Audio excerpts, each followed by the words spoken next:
பழத்தோட்ட ஊழியங்கள், கர்த்தரருளின ஊழியங்கள்.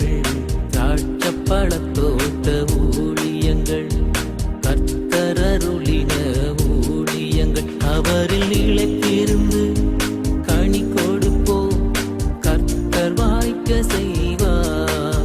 அவரில் நிலைத்திருந்து கனி கொடுப்போம், கர்த்தர் வாய்க்க செய்வார். துதி உமக்கே, துதி உமக்கே, துதி உமக்கே என்றுமே என்றும். துதி உமக்கே, துதி உமக்கே, துதி உமக்கே என்றுமே என்றும். துதி உமக்கே என்றுமே என்றும். துதி உமக்கே என்றுமே. அவருடைய நாமத்திற்கு மகிமை உண்டாகட்டும். இந்த அருமையான நாளிலும் உங்களை சந்திப்பது அதிக சந்தோஷம். பிரியத்துக்குரியவர்களே, ஆதியிலிருந்து அன்பை நீ விட்டுவிட்டாய் என்று உன் மீது எனக்கு குறை உண்டு என்று ஆண்டவர் சொன்னார்.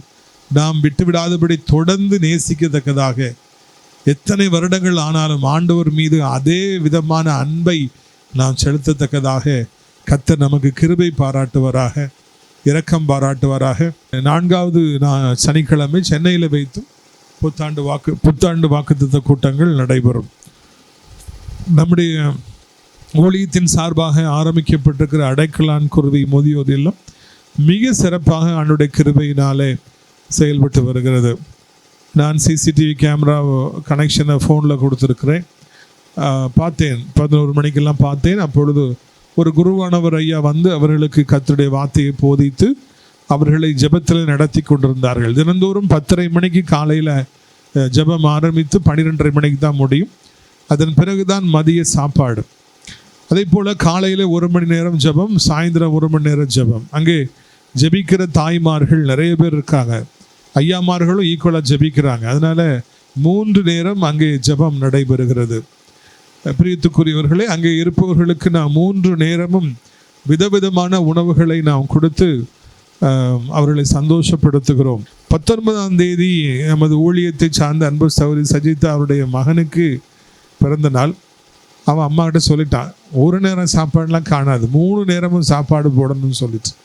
அதனால் அங்கே இருப்பவர்களுக்கு, அடைக்கலான் குருவி இல்லத்தில் இருப்பவர்களுக்கு 3 நேரமும் நாம் அவருடைய குடும்பத்தின் சார்பாக உணவளிக்கின்றோம்.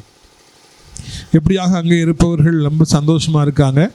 ஞாயிற்றுக்கிழமை ஒரு ஆவிக்குரிய சர்ச்சுக்கு அவர்களை நாம் அனுப்பி வைக்கின்றோம்.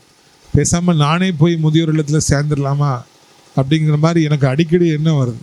ஏன்னா எங்கள் அம்மா காலையிலே பருப்பு குழம்பு, சாம்பார், ஒரு கூட்டு, மத்தியானம் டிஃபன் பாக்ஸ் திறந்த பருப்பு, அதே பருப்பு குழம்பு, அதே சோறு, அதே கூட்டு. சரி, நைட்டு தான் வீட்டுக்கு வந்தால் ஏதாவது சாப்பிடலான்னு பார்த்தா அதே பருப்பு குழம்பு, அதே கூட்டு, அதே சோறு. அதில் பாதி கெட்டு போயிடுது நைட். அதனால தான் நான் யோசிச்சுட்ருக்கேன், பேசாமல் நம்மளும் முதியோர் இல்லத்தில் போய் செட்டில் ஆகிடலாமான்னு. பேத்துக்குரியவர்களே, இதுக்கெல்லாம் ஒரு கொடுப்பினை வேண்டும் என்று சொல்லி நான் நினைக்கின்றேன். அவர்களுக்கு 70-80 வயதிலே கொடுப்பினை இருக்கிறது, நமக்கு அந்த கொடுப்பினை இல்லை. பிரியத்துக்குரியவர்களே, எங்கேயாவது இப்படி ஊழியத்துக்கு வெளியே வந்தால் தான் என் மனைவி கூட சேர்ந்து நானும் கொஞ்சம் சாப்பிட்டு கொள்வேன். இல்லை என்றால் சாப்பாடு வீட்டில் 3 நேரமும் ஒரே விதமான சாப்பாடு தான். மேக்சிமம் நைட்டு கெட்டு போயிடும், ஆனாலும் அம்மா மனசு கஷ்டப்படுவாங்கிறதுனால நல்லா இருக்குமான்னு சொல்லி சாப்பிட்றதான். நாம் பிரியத்துக்குரியவர்கள், நாம் எப்படி சாப்பிடுகிறோம் என்பது பெரிய காரியம் அல்ல.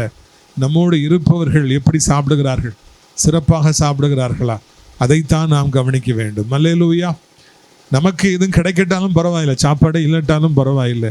நம்ம பொறுப்பில் இருக்கிறவங்க, கர்த்தரால் நமக்கு கிருபையாய் தரப்பட்டிருப்பவங்க நல்ல சிறப்பான சாப்பாடை கொடுக்க வேண்டும் என்று எனக்கு அதிகமான ஒரு ஆசை உண்டு. பிரியத்துக்குரியவர்களே, உதார குணமுள்ளவன் செழிப்பான், வாரி இறைக்கிறவனுக்கு வாரி இறைக்கப்படும் என்று சொல்லி இன்றைக்கு 11ஆம் தேதி 11வது அதிகாரத்தை நீதிமொழிகளிலே நான் வாசித்தேன். தவறாமல் அந்த நாளுக்குரிய நீதிமொழிகளை வாசிப்பது வழக்கம். அப்பொழுது அந்த முதியோர் இல்லத்தை நான் நினைத்து கொண்டேன்.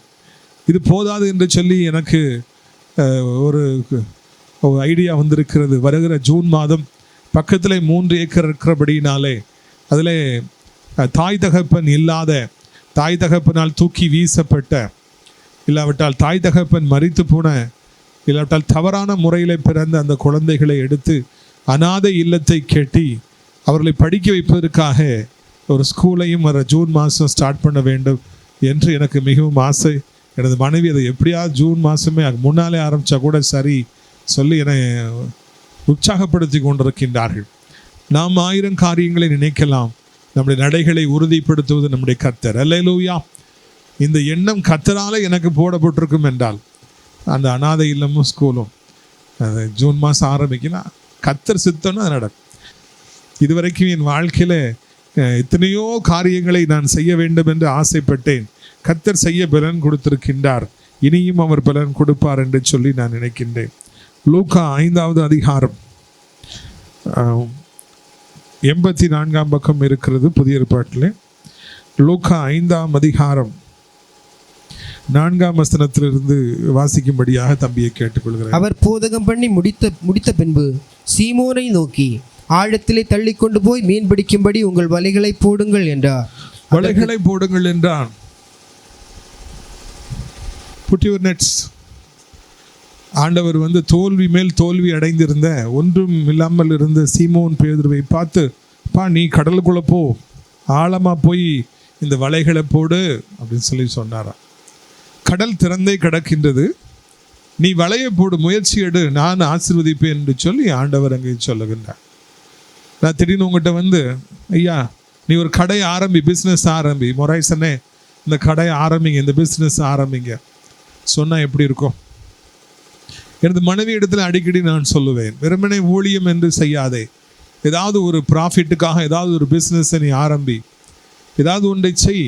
நாம் ஏதாவது ஒரு பிஸ்னஸ் ஆரம்பித்தோம்னா கண்டிப்பாக கர்த்தர் நமக்கு அதை ஆசீர்வதித்து தருவார். அந்த பணத்தை எடுத்து ஊழியத்து கொண்டு வந்தால் நமக்கு சுமைகள் மிகவும் குறைந்து விடும் என்று அடிக்கடி நான் சொல்லுவேன். பிரியத்துக்குரியவர்களே, நாம் அப்படி செய்வது சரியா தப்பா என்றெல்லாம் ஒரு கேள்வி எழலாம். ஆனால் இங்கே நான் காண்கிறோம், நீ போய் அந்த வலையை போடு, அது ஒரு பிஸ்னஸ் தானே. மீன்களை பிடித்து சந்தையில் போய் விற்றால் நிறைய பணம் கிடைக்கும். ஆண்டவர் நம்மை பார்த்து சொல்லுகிறார், இந்த வருடத்தில், இந்த 2025 நீயும் ஏதோ ஒரு வருமானத்துக்காக ஏதோ ஒரு வேலையை நீ செய்யலாமே, ஏதோ ஒரு பிஸ்னஸை நீ ஆரம்பிக்கலாமே என்று கர்த்தர் சொல்லுகிறார். நம்முடைய ஆண்டவர் நம்மை எப்பொழுதுமே பெருக பண்ணுகிறவராக இருக்கின்றார். இதற்கு ஆதாரமாக நான் பழைய ஏற்பாட்டிலே கண்ட அந்த வசனம், ஈசாக்கு விதைத்தான், ஆண்டவர் அந்த வருடத்தில் 100 மடங்கு அறுக்கும்படியாக செய்தார். ஒரு 1000 ரூபாய் அதில் போட்டிருப்பார்னு வைங்க, அது 1 லட்சம் மாறி இருக்கும். 1 லட்ச ரூபாய் அதில் போட்டிருந்தாருன்னா 1 கோடி ரூபாயாக அந்த பணத்தை ஒரு 3-4 மாதங்களுக்குள்ளாக ஆண்டவர் பெருக செய்தார் என்று நாம் காண்கின்றோம். மூடர்கள் தான் தங்களுடைய வாழ்க்கையிலே தாங்கள் பெருகுவதை பற்றி சிந்திக்காமல் இருக்கிறார்கள், தாங்கள் வளர்வதை பற்றி சிந்திக்காமல் இருக்கிறார்கள். மூடர்கள் தான் எனக்கு கிடைக்கிற வருமானம் போதும் என்று சொல்லி நினைத்து அதற்குள்ளாகவே அவர்கள் தங்கள் வாழ்க்கையிலே ஒரு சின்ன வட்டத்தை போட்டு அவர்கள் வாழ்ந்து முடித்து விடுகிறார்கள். ஆனால் ஆண்டவருடைய பிள்ளைகளுக்கு ஆண்டவர் ஞானத்தை கொடுத்திருக்கின்றபடியினாலே, நீ இந்த பூமியிலே வாழுகிற காலங்களிலே இந்த உலகத்து மக்களே ஞானத்தோடு கூட வாழுகிற பொழுது நீயே ஞானத்தோடு இருக்கக்கூடாது, நீனே ஒரு சின்ன முயற்சி எடுத்து பார்க்க கூடாது என்று ஆண்டவர் சொல்லுகின்றார். ஒருவேளை இந்த நாளிலே ஒரு 2 மணி நேரம் 3 மணி நேரம் நான் மாலை நேரத்திலே ஒரு சின்ன பிஸ்னஸை நான் தாராளமாக ஆரம்பிக்கலாம். ஒருவேளை வேலை இல்லை என்றால் பரவாயில்லை, புதிதாக ஒரு பிஸ்னஸை, ஒரு கடையை நம்ம ஆரம்பிக்கலாம். ஆனால் அது ஆண்டவருடைய வார்த்தையின்படி இருக்க வேண்டும் என்பதுதான் முக்கியமான ஒரு காரியம். கர்த்தர் சொல்லித்தான் நாம் அதை ஆரம்பிக்க வேண்டும். நம்முடைய மாம்சத்தில் நாம் அதை முயற்சி செய்வோம் என்றால் நிச்சயமாக நாம் அதில் வெற்றி பெற முடியாது.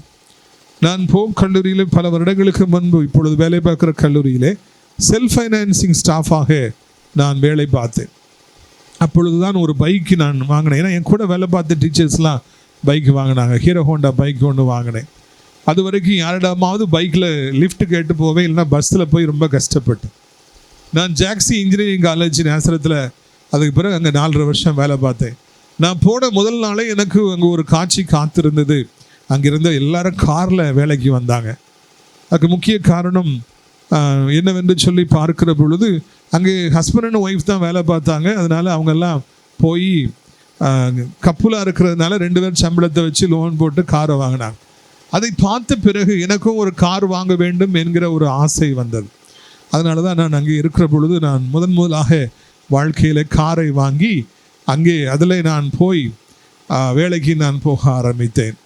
அதுக்கு பிறகு தான் ஆண்டவர் சைலோ காரை கொடுத்தார். இப்பொழுது இந்த காரை ஆண்டவர் நமக்கு தந்திருக்கின்றார். பிரியத்துக்குரியவர்களே, நம்மோடு கூட இருப்பவர்களை காண்கிற பொழுது நாமும் அந்த காரை வாங்கினால் என்ன என்று ஒரு எண்ணம் நமக்கு வருகிறது. ஆனால் அந்த எண்ணம் தேவனாலே நமக்கு ஏற்படுத்தப்படுகிற எண்ணமா? ஒன்று. ரெண்டாவது, அப்படிப்பட்ட ஒரு காரியத்தை அடைவதற்கு முயற்சி எடுக்கிற பொழுது கர்த்தர் அதை அனுமதிக்கின்றாரா? அந்த பகுதியிலே சென்று நாம் முயற்சி எடுப்பதற்கு ஆண்டவருடைய சித்தமாக இருக்கிறதா என்பதை நாம் சிந்தித்து பார்க்க வேண்டும். இதே கடலிலே இதே சீமோன் பேதுரு இதே படகிலே சென்று இதே வலைகளை விரித்து அந்த இரவு முழுவதும் அவர் முயற்சி எடுத்து தோற்று போனேன் என்று அடுத்த வசனத்திலே அவர் சொல்லுவதை நாம் இப்பொழுது நாம் வாசிக்க கேட்கலாம். சீமோன், ஐயரே, ராம் முழுவதும் நாங்கள் பிரயாசப்பட்டோம், ஒன்றும் அகப்படவில்லை. ஆகல் உம்முடைய வார்த்தையின்படியே வலையை போடுகிறேன். I am already defeated in the same field. இதே கடல்ல போய் நான் இரவு முழுவதும் பிரயாசப்பட்டேன், எனக்கு ஒன்றும் கிடைக்கல. அந்த பழைய தோல்வியை அவர் உடனடியாக அங்கே சொல்லுகின்றார். நாம் நம்முடைய வாழ்க்கையிலே தொடர்ந்து முன்னேற வேண்டும், பிஸ்னஸ் பண்ண வேண்டும், நம்முடைய பணத்தை பெருக்க வேண்டும், இண்டஸ்ட்ரியஸ் ஒரு எறும்பு மாதிரி நம்ம உழைக்க வேண்டும், நம்ம நேரத்தை காலத்தை வீணடிக்க கூடாது, நம்முடைய முயற்சிகள் எல்லாம் நமக்கு ஆசீர்வாதமாக இருக்கணும், நம்முடைய வருமானத்தை பெருக்கணும் அப்படின்னு சொல்லி நம்ம ஒரு முயற்சி எடுக்க ஆரம்பித்தோன்னா உடனே சாத்தான் சொல்லுவா, நீ ஏற்கனவே அப்படி ட்ரை பண்ணி நீ ஒரு ஃபெயிலியர் ஆனல்ல, உனக்கு ஒன்றுமே கிடைக்கல. நம்ம என்றோ ஒரு நாள் எடுத்த முயற்சியில தோல்வி விட்டது சத்துரு கொண்டு வந்து, அப்போ இப்போ நீ போனாலும் உனக்கு தோல்விதான், இப்போ நீ முயற்சி எடுத்தாலும் உன் பணம் உனக்கு உன்னை விட்டு அது போயிருந்தான். கடந்த காலத்திலே நான் சந்தித்த தோல்விகள், எதற்கு இனி முயற்சி எடுக்க வேண்டும், இனி எதற்கு நாம் போராட வேண்டும், எதற்கு நாம் எல்லாரையும் போல ஓட வேண்டும், பேசாமல் கிடைக்கிறத வச்சுட்டு நம்ம ஒரு வாழ்க்கையை வாழ்ந்து விடுவோமா என்று நமக்கு ஒரு விதமான ஒரு சலிப்பும் வெறுப்பும் நமக்குள்ளே ஏற்படுகிறது. பிரியத்துக்குரியவர்களே, எத்தனையோ பேர்களை என்னுடைய வாழ்க்கை பிரயாணத்திலே நான் காண்கிறேன். பிஸ்னஸ் மேனை, கடையில் இருப்பவங்கள, வேலை செய்கிறவங்கள, எல்லாரும் ஏதோ ஒரு விதத்தில் வேலை செய்கிறாங்க. அதில் 2 கேட்டகரியை நான் பார்க்குறேன். ஒன்று, அவர்கள் வேண்டா வெறுப்பாக வேலை செய்வார்கள், முணுமுணுத்துட்டே வேலை செய்வாங்க, திட்டிக்கிட்டே வேலை செய்வாங்க, காது சொன்னாலும் காது கேட்காத மாதிரி செய்யாத மாதிரியே உட்கார்ந்துருப்பாங்க.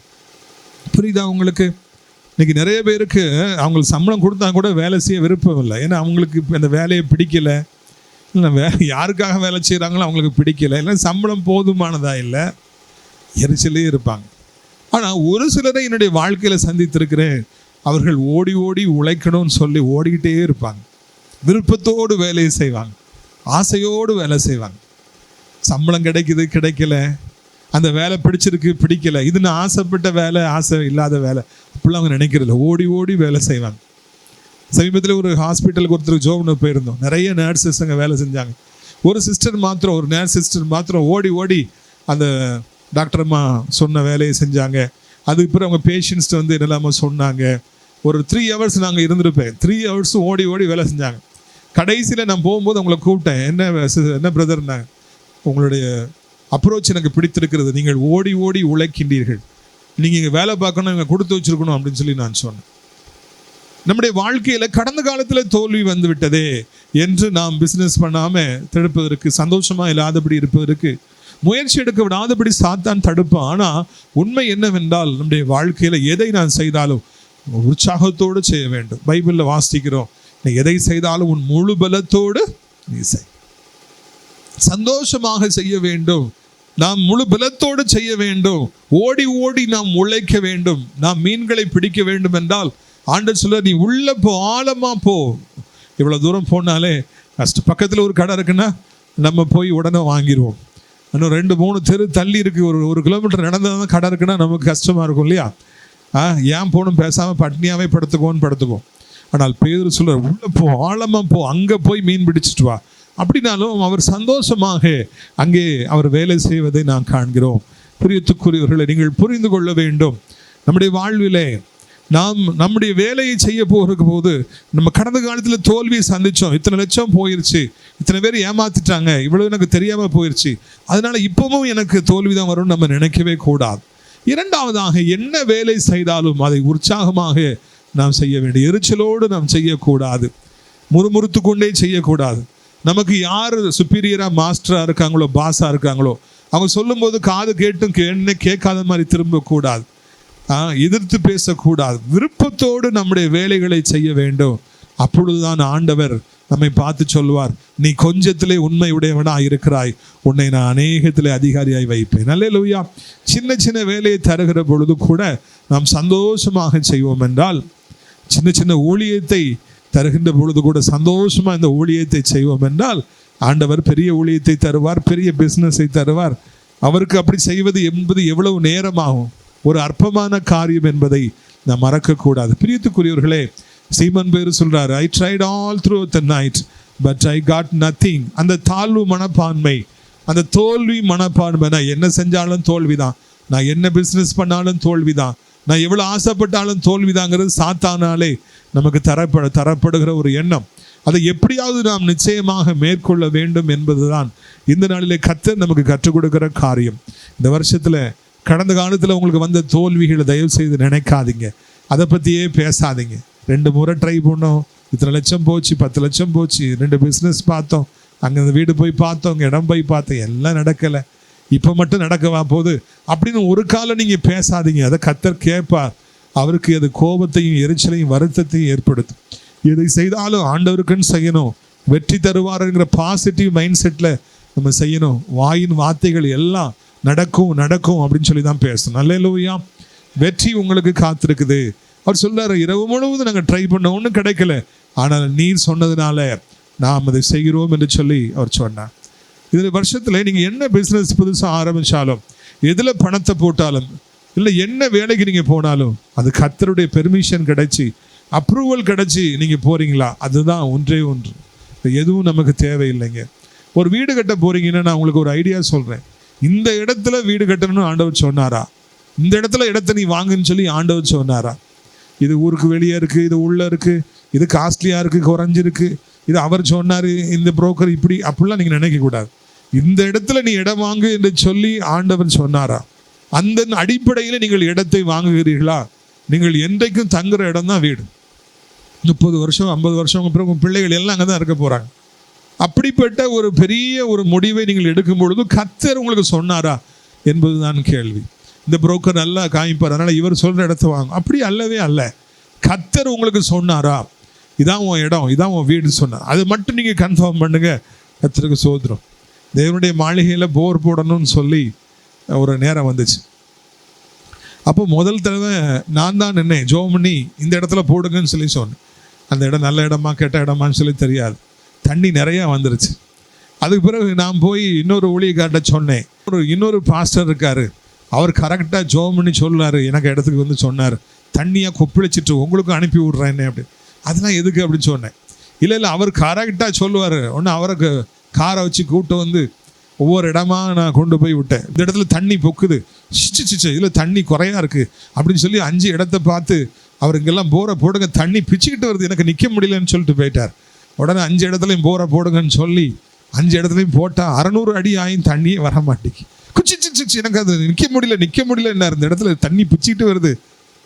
அதுக்கு பிறகு ஆண்டவர் சொன்னார், மகனே நீ ஜோமனி நீயே சொல்லியிருக்கலாம் இல்லையா, இதுக்கு வந்து ஒரு 4-5 லட்ச ரூபா காலி ஆகி போச்சு, வேஸ்ட்டாக போச்சு. பிரியத்துக்குரியவர்களே, தேவன் சொன்னார்னால் தண்ணி இருக்கும். எனக்கு நிற்க முடியல, என்னை தூக்கி போடுது, தண்ணி தூக்கி போடுதுன்னு சொன்னார் பாஸ்டர். ஆனால் அது என்ன தூக்கி போட்டு வேற பேய் எதுவும் தூக்கி போட்டுட்டான்னு சொல்லி எனக்கு தெரியல. கடைசியில் எனக்கு 5 லட்ச ரூபாய் தூக்கி போட்டுருச்சு, 4 லட்ச ரூபாய் தூக்கி போட்டுருச்சு. நம்முடைய வாழ்க்கையில் எது நம்மளை தூக்கி போடுதுன்னு நமக்கு தெரியணும். ஆண்டவர் தள்ளி விடுறாரா, பிசாசு தள்ளி விடுதான்னு சொல்லி நிறைய நேரங்களில் தெரியறதில்ல. ரெண்டும் எனக்கு ஒரே மாதிரி தான் இருக்கும். ஏசப்பா சிலுவை இப்படி இருக்குது, சாத்தான் சர்ச்சு பக்கத்தில் இருக்குது, தலைகீழ சிலுவை வச்சிருக்காங்க. ஆனால் பார்க்கறதுக்கு ரெண்டும் ஒரே மாதிரி தான் இருக்கும். ஏமாந்து விடக்கூடாது. இந்த வசனத்தை நான் வாசிக்க முடியாது கேட்டுக்கொள்கிறேன். அந்தபடியே அவர்கள் செய்து தங்கள் வலை கிழிந்து போடத்தக்கதாய் மிகுதியான மீன்களை பிடித்தார்கள். போதும், அவங்க போகிறாங்க. அது ஒரு தோல்வி இரவு, தோல்வி அடைந்த ஒரு இடம். ஆனால் கொஞ்சம் ஆழமாக போய் போடுறாங்க. அதே கடலில் அவர்கள் வலைகள் கிழிந்து போகத்தக்கதாக மீன்களை பிடித்தார்கள் என்று நாம் வாசிக்கிறோம். நமக்கு மிகவும் அதிர்ச்சியாக இருக்கிறது, ஒரு மீன் கூட கிடைக்கவில்லை இரவு முழுவதும் பிரயாசப்பட்டு. ஆனால் இப்பொழுது வலைகளெல்லாம் கிழிந்து போகிறது, படகுகளெல்லாம் மூழ்க போகிறது. அந்த அளவுக்கு போதுங்கிற அளவிற்கு திரளான மீன்களை ஆண்டவர் அந்த நாளிலே அந்த மக்களுக்கு கொடுத்தார் என்று சொல்லி நாம் வாசிக்கிறோம். அந்த மாதிரி நிறைய மீன்கள் அவர்களுக்கு கிடைத்து விடுகிறது. ஒரு மீன் கூட கிடைக்காதவர்களுக்கு ஆயிரக்கணக்கான மீன்கள், லட்சக்கணக்கான மீன்கள் ஐயோ போதும் போதும்ங்கிற அளவிற்கு எக்கச்சக்கமான மீன்கள் கிடைத்தது. அவர்கள் சந்தோஷப்பட்டு குதூகலித்தார்கள் என்று சொல்லி நான் காண்கின்றோம். நான் என் ஸ்டூடெண்ட்ஸ்கிட்ட போய் கேட்பேன், தம்பிமார்களே தங்கச்சிமார்களேன்னு சொல்லிட்டு கேட்பேன், மாதத்தில் எத்தனை நாள் நான் கேட்பேன், மாதத்தில் எத்தனை நாள் இருக்குது? அதே கேள்வி உங்கள்கிட்ட கேட்கலாம். மாதத்தில் எத்தனை நாள் இருக்குது? சில மாதத்தில் 30 நாள், சில மாதத்தில் 31, பிப்ரவரியில் 28 அல்லது 29. நான் அப்போ கேட்பேன், அதில் எந்த நாள் எனக்கு ரொம்ப பிடிச்ச நாள்னு சொல்லுங்கள். சிலர் சொல்லுவாங்க 15ஆம் தேதிம்பாங்க, சிலர் 30ஆம் தேதிம்பாங்க. நீங்கள் சொல்லுங்கள் பார்க்கலாம், எந்த நாள் எனக்கு பிடிச்ச நாள்? 31 நாளில் பிப்ரவரி 20. ஜான்சி கதை சொல்கிறாங்க, சத்தமாக சொல்லுவாங்க. கேட்டோம், அவங்கள்ட்ட போய் கேட்டவங்க என்ன சொல்கிறாங்க? சம்பளம் வர நாள். அக்கா விவரமாக இருக்காங்க. என்னைக்கு சேலரி போடுதோ அன்னைக்கு எனக்கு கையிலே பிடிக்க முடியாது, ஒரு மாதிரி போதையாக எனக்கு இருக்கும். ஐயோ பணம் ஏறிடுச்சு, கிரெடிட்னு மெசேஜ் வந்துருச்சுன்னா அவ்வளோ மகிழ்ச்சியாக இருக்கும். அடுத்த நாள் காற்று போன பலூன் மாதிரி ஆயிரும். அங்கே போ இங்கே போ, ₹1 கூட என் கையில் இருக்காது. ஆனால் அந்த ஒரு நாள் எனக்கு அவ்வளவு சந்தோஷமாக இருக்கும், அவ்வளவு மகிழ்ச்சியாக இருக்கும். பிரியத்துக்குரியவர்களே, மனிதர்களுக்கு பணம் வந்தால் எவ்வளோ சந்தோஷமாக இருக்கிறது, எவ்வளோ மகிழ்ச்சியாக இருக்கு. பெருமையாக அது மாறிவிடக்கூடாது. ஆனால் பணம் வருகிற பொழுது அது அதிக சந்தோஷத்தை நமக்கு ஏற்படுத்தும் என்பதில் எந்த விதமான மாற்று கருத்தும் இல்லவே இல்லை. சம்பளம் வந்தோடனே அவ்வளவு மகிழ்ச்சியாக இருக்குன்னா, சீமோன் பேதுருவுக்கு அவ்வளவு நிறைவாக அந்த மீன்கள் கிடைத்த உடனே எவ்வளவு சந்தோஷமாக இருந்திருக்கும் என்பதை நாம் சிந்தித்து பார்க்க வேண்டும். ஒரு மனிதன் பேதுருவுக்கு மாத்திரமல்ல, கூட வந்து அந்திரியாவுக்கு மாத்திரமல்ல, யாருக்கும் அல்ல, எல்லோருக்குமே வாழ்க்கையிலே பணம் வருகிற பொழுது, ஆசீர்வாதங்கள் வருகிற பொழுது அது அதிக சந்தோஷத்தை ஏற்படுத்தும் என்பதில் சந்தேகமே இல்லை. அந்த சந்தோஷத்தை ஏற்படுத்த வல்லமை உள்ளவர் ஆண்டவர் இயேசு. அல்லேலூயா. நம்முடைய கைகளுக்கு பணத்தை சம்பாதிக்கிற வல்லமையை தர ஒரே ஒருவருக்கு தான் வல்லமை உண்டு, அது ஆண்டவர் இயேசு. நம்முடைய பலத்தினாலும் அல்ல, பராக்கிரமத்தினாலும் அல்ல. கர்த்தருக்கு நாம் கீழ்ப்படிவோம் என்றால், ஆண்டவருடைய வார்த்தைகளுக்கு செவி கொடுப்போம் என்றால், நம்முடைய ஆண்டவர் நாம் போதும் போதுங்கிற அளவிற்கு ஆண்டவர் நம்மை ஆசீர்வதிப்பவராக இருப்பார். பிரியத்துக்குரியவர்களே, ஒருத்தர் சொல்றாரு இதெல்லாம் நம்பாதே, பைபிளில் அப்படிலாம் இந்த திருக்கரசுலாம் கிடையாது. ஆனால் பிரியத்துக்குரியவர்களே, இங்கே நாம் காண்கிறோம் ஆண்டவர் சொல்லுகிற வார்த்தைகள் வல்லமை உடையவைகளாக இருக்கிறது. அது நிறைய ஆசீர்வாதத்தை பெற்றுக் கொண்டிருக்கிறது. தீர்க்க தரிசனம் இல்லாத இடத்துல ஜனங்கள் சீர்குலைந்து போவார்கள். நம்முடைய வாழ்க்கை குறித்து இந்த வருஷத்துல ஆண்டவர் நான் இப்படி செய்வேன், அப்படி தீர்க்க தரிசனத்தை நாம் பெற்றுக்கொள்ள வேண்டும். இந்த பிஸ்னஸை பண்ண, அந்த பண்ணாதே, கர்த்தர் தீர்க்க தரிசனமாக சில காரியங்களை சொல்ல வேண்டும். இல்லை என்றால் நாம் சீர்குலைந்து போவோம். ஒரு மிகவும் சிறந்த தேவ மனிதன் என்ற ரொம்ப வருஷமா 25 வருஷமா பழக்கமாக இருக்காங்க. என்னை ரொம்ப நேசிக்கிறவங்க அவங்களும் ஒருத்தர். அவருடைய மகளுக்கு ஒரு அலையன்ஸ் வந்தது. ஒரு ஃபோட்டோ வச்சுட்டு கவர்மெண்ட் ஜாப்பில் இருக்கிறார், இவ்வளோ சம்பளம், இவ்வளோ வீடு கட்டியிருக்காரு. அவருடைய அம்மா அப்பா டீச்சர்ஸ், நிறைய வருமானம் இருக்குது, நல்ல பையன்னு சொல்கிறாங்க, கெட்ட பழக்கமே கிடையாதுங்கிறாங்க. நான் கொடுத்துடலாமா தம்பின்னு கேட்டாங்க. நாங்கள் ஜோம்னிட்டு அது வேண்டாம் யா, அது கர்த்தர் சித்தம் இல்லைன்னு சொல்லி சொன்னோம். உடனே அவருக்கு சந்தேகமாக இருந்தது. மனைவி மிச்சம் எல்லாரும் சேர்ந்துட்டு அந்த பாஸ்டர் சொல்கிறது நம்பாத, இப்படி ஒரு அலையன்ஸ் கிடைக்காதுன்னு சொல்லி அவங்க எல்லாம் சொல்லி இவரும் சரின்னு சொல்லி கல்யாணம் முடிஞ்சிருச்சு. கல்யாணத்துக்கு அப்புறம் அவர் என்கிட்ட பேசவே மாட்டார். இந்த கல்யாணம் ஒர்க் அவுட் ஆகாதுன்னு நான் சொன்னது அவருக்கு என் மேலே கோபம். 3 வருடங்கள் கழித்து சென்ற வாரம் நான் ஃபோன் பண்ணி தம்பி அப்படின்னார். 3 வருஷமாக கூடவே இல்லையா, நல்லா இருக்கீங்களா அப்படின்னு சொல்லி கேட்டேன். நல்லா இருக்கேன் தம்பி, உங்கள் சொல் பேச்சை கேட்காம நாசமாக போயிட்டோம் தம்பி. என்னாச்சுன்னு கேட்டேன். அவன் ஒரு சரியான ஒரு சைக்கோவாக இருந்திருக்கான். என் மகளை அடித்து துன்புறுத்தி டிவோர்ஸ் ஆயிடுச்சு. நாங்கள் இப்போ வெளியே வந்துட்டோம் தம்பி. நீங்கள் சொன்னதை கேட்டால் நாங்கள் எவ்வளவோ நல்லா இருந்திருப்போமே தம்பி அப்படின்னு சொல்லி அவங்க சொன்னாங்க. கர்த்தர் சொன்னார், நீ ஆழமாய் கொண்டு மீன்களை பிடிக்கும்படியே வலை போடு. கர்த்தர் சொன்னார், அதனால அவங்க ஆழமாக போனாங்க, மீன்களை நிறைய பிடிச்சாங்க, கொண்டு வந்தாங்க. கர்த்தர் சொல்லாமல் எவ்வளவு ஆழத்துக்குள்ளே போனான்னு, எவ்வளவு கவர்மெண்ட் ஜாப்ல இருக்கிற மாப்பிள்ளைகள் வந்தால் என்ன, எவ்வளவு அழகாக இருக்கிற பெண்கள் வந்தால் என்ன, எவ்வளவு அழகாக இருக்கிற நிலங்களை காமிச்சு இதை வாங்குங்கன்னு சொல்லி சொன்னான்னு. கர்த்தர் சொல்லாமல் அதை நம்ம வாங்கினோம்னா நமக்கு அது ஆசீர்வாதமாக இருக்காதுங்க. அது வேற யாருக்கோ ஒருத்தருக்கு ஆசீர்வாதமாக இருக்கும், நமக்கு அது ஆசீர்வாதமாக இருக்காது. கர்த்தர் சொன்னார்னா வலை கிழியத்தக்கதாக மீன்கள் கிடைக்கும். இந்த வருஷத்துல கிடைக்கும். நீங்க சொந்த வீடு கட்டுறதுன்னு 10 வருஷம் கழிச்சல்ல, இந்த 2025 உங்களுக்கு சொந்தமாக வீட்டை ஆண்டவர் தருவார். அல்லேலூயா. தரலன்னா என்ன செய்ய பாஸ்டர், என்கிட்ட வந்து கேளுங்க, நான் என்னன்னு சொல்லி சொல்றேன். பிரியத்துக்குரியவர்களே, கண்டிப்பாக இந்த வருஷத்துல சொந்தமாக உங்களுக்கு ஆண்டவர் அற்புதங்களை செய்வார், அதிசயங்களை செய்வார், உங்களை வாழ வைப்பார். நம்ம ஜெபிப்போமா? எல்லாரும் கண்களை மூடுவோமா? நாம் எல்லாரும் கண்களை மூடுவோம். நாம் ஜெபம் பண்ணுவோம். அப்பா பிதாவே, இந்த புதிய வருடத்தை காண உதவி செய்தீங்களே, உமக்கு ஸ்தோத்திரம். 2025 எங்களுக்கு நீர் கொடுத்திருக்கிற ஒரு ஆண்டு, நீதிமான் பனையை போல செழிக்கிற ஆண்டு, நீதிமானுடைய கொம்புகளை நீர் உயர்த்துகிற ஒரு ஆண்டு. ஆண்டவரே, இந்த 2025 எங்களுடைய வேதனைகளை எங்களை விட்டு நீ அகற்றுகின்ற ஆண்டு. ஆண்டவரே, இந்த 2025 எங்களுடைய வியாதிகளை, பலகீனங்களை, மரண பயங்களை எங்களை விட்டு நீர் அகற்றுகின்ற ஆண்டு. ஆண்டவரே, இந்த 2025 எங்களுடைய சிறையிருப்புகளை நீர் திருப்புகின்ற ஆண்டு.